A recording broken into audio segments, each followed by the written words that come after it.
Hey everybody, it's Cindy, and today I have a video for you that is part 2 of the Simon Says Stamp July card making kit videos that I am doing. The first one was the unboxing, and now this one I'm going to actually make a card, and I'm going to case one of the cards that's on the design sheet that comes with it. So I'm going to use the Simon Says Stamp hybrid cubes, 2 of those, the Simon Says Stamp cardstock in slate, which I cut in half, and then use my scoreboard to score at 5.5 to make a top folding standard size. I believe it's A2 size card.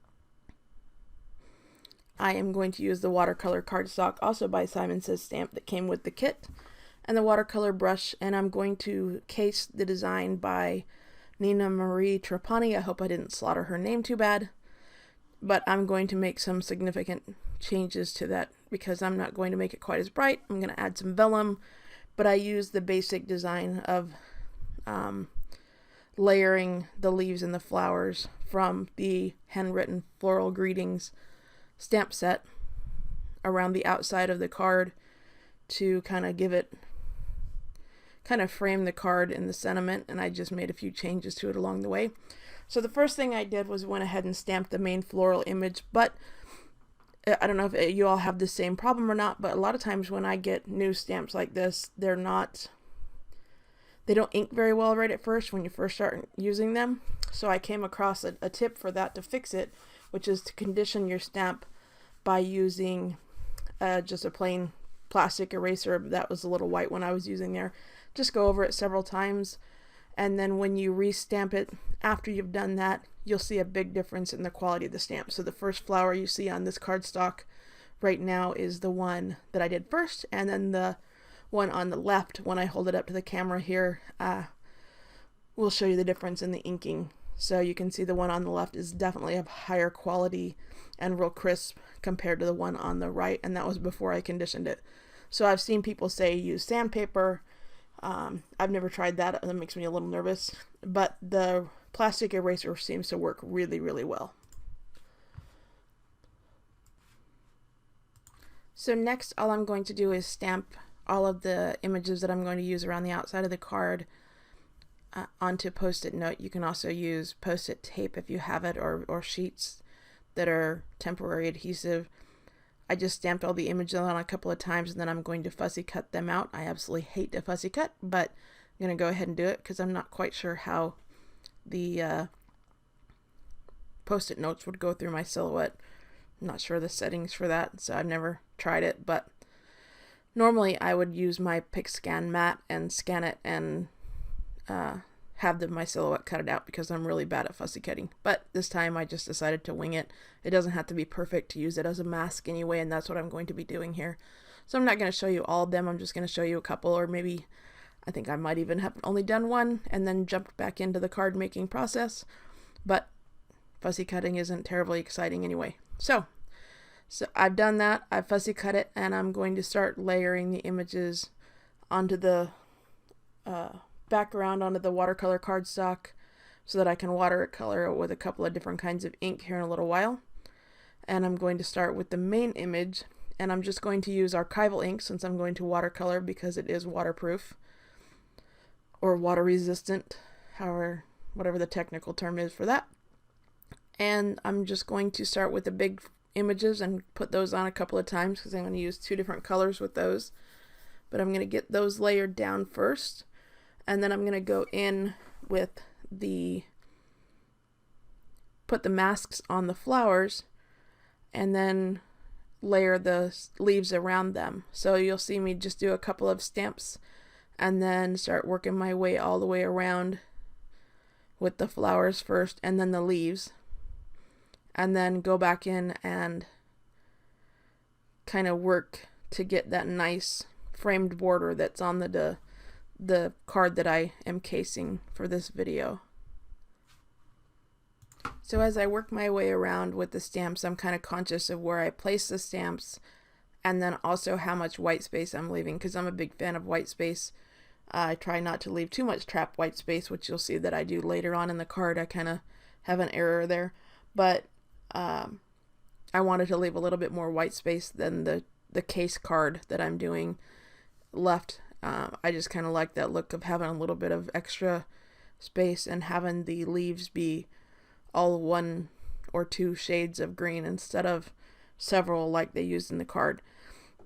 They also seem to do, I'm not sure how the designer did it, but she seems to have put some kind of a shadow. I'm not sure whether she went back around with like a big brush, pit pen, or some other ink or something and went around the edges, but her flowers seem to have a shading to them, and I'm not going to do that. I'm going to keep this really simple because this is a fairly fast card. But I've just worked my way around all the way until I had what I thought was a pretty good balance of leaves and flowers. And now I'm going to go ahead and start using 2 different colors of Distress ink. I believe I used Lucky Clover and Twisted Citron. Those are the 2 newest green colors in the Distress ink line, and I love to watercolor with these because the colors make me happy. And then I'm going to go back in after I color in all the leaves. I'm going to do the big flowers in 2 of the hybrid inks that come with the card kit, and those are Thistle and Golden Locks, and those are both by Simon Says Stamp. So hybrid inks are not dye ink and are not pigment ink, but they are a combination of the 2. That's kind of the way I understand it. And they don't react with water the way Distress inks do, but they do lend themselves to doing a watercolor effect on this kind of cardstock. So that's what I did. I just picked the yellow and the Thistle, which is kind of really a muted purple color, and just started darker in the middle of the flowers and worked my way out with adding more water each time to each of the flowers, and then kind of alternated colors between the purple and the yellow. That's not as vibrant as the colors she used. I think she must have used watercolor paint or maybe some Distress ink on hers because they were really, really vibrant colors. I wanted kind of more of a muted tone because I'm going to put vellum over it anyway. And I just started with all of them with the same colors. I did the yellow first and then the purple, and added several different layers of paint, or ink, just like I did with the green leaves. I added multiple layers of those 2 different colors to kind of build up the color. It's the great thing about Distress ink. You can put on a little bit and it's going to look one way, and then you add a little bit more and you build a little more color and you get a completely different look. So it gives the leaves here kind of a whimsical look because they're striped instead of looking naturally shaded. So now that I have stamped everything and watercolored everything for my card front, I'm going to adhere the card front, the watercolor cardstock, onto a piece of the Pink Fresh Indigo Hills pattern paper that comes with the kit. All the pattern papers are double-sided and they have really muted blues and yellows and grays that go really well with the ink that came with the kit.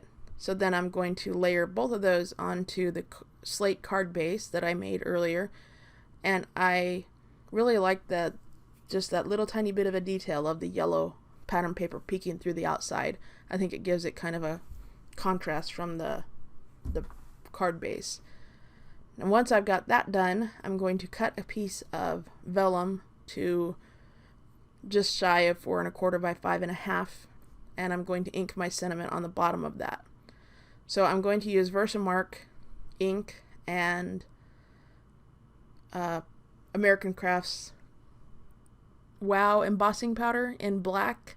Normally I would do something like VersaFine and then use clear embossing powder on it because that seems to work better and I get less scatter of the little black crystals.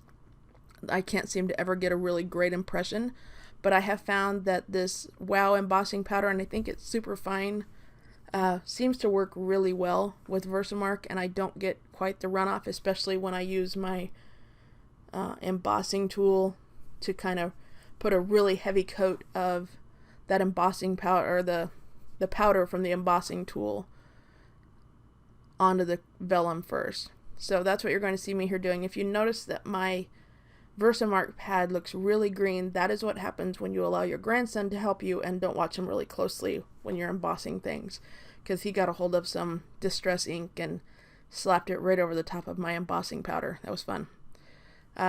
Once I soaked up the ink, it doesn't really seem to affect. I don't get any green tinge to my embossing projects, but it just looks really ugly. So this is where I'm going to emboss it with that Wow embossing powder that's black, and it is really, really black. It gives you a nice, clean, crisp image that is super black. I don't think I've ever seen embossing powder that's so perfectly black before. And I don't seem to have any problems, like I said, getting a good impression and no runoff, so you get little extra flecks. I don't really have any problem with that with this particular embossing powder. Once I get the embossing done, then I'm going to go in and clean off the front of my card base. I don't know how I did it, but I managed to get some little smudges of gray or black ink.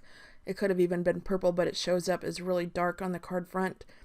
And I found that you can clean up some ink, especially on watercolor cardstock. It seems to be a little bit more forgiving than some other kinds of cardstock, just by using that same plastic eraser that I used earlier to condition the stamps before I use them for the first time.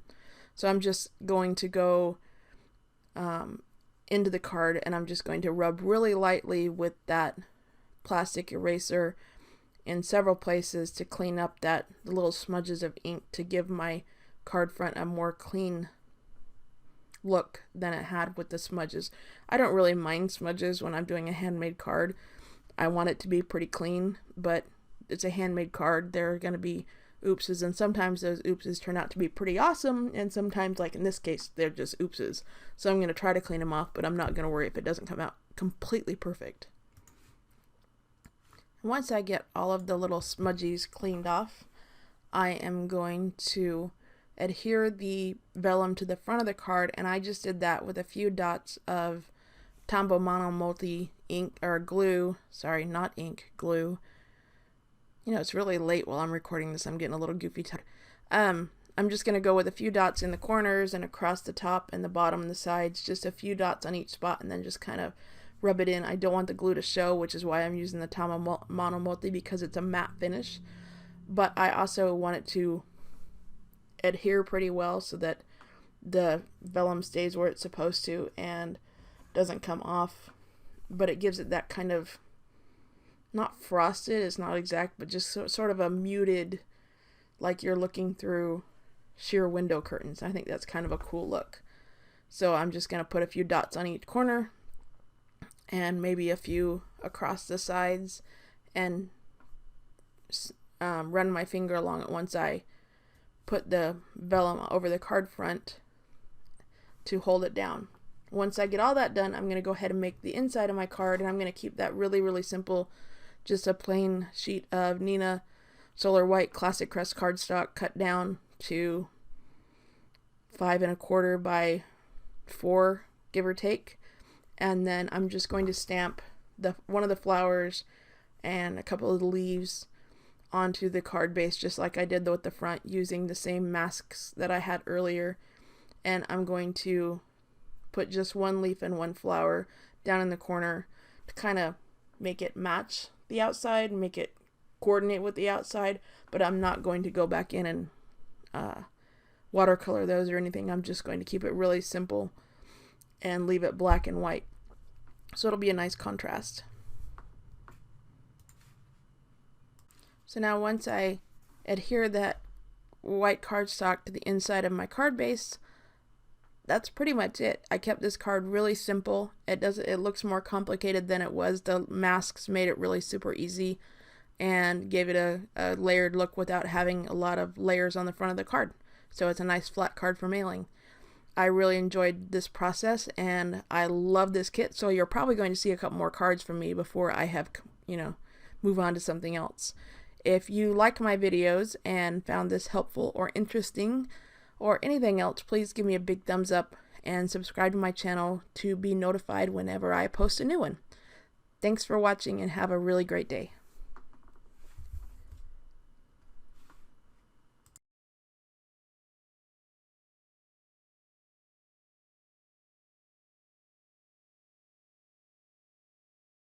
la la la la.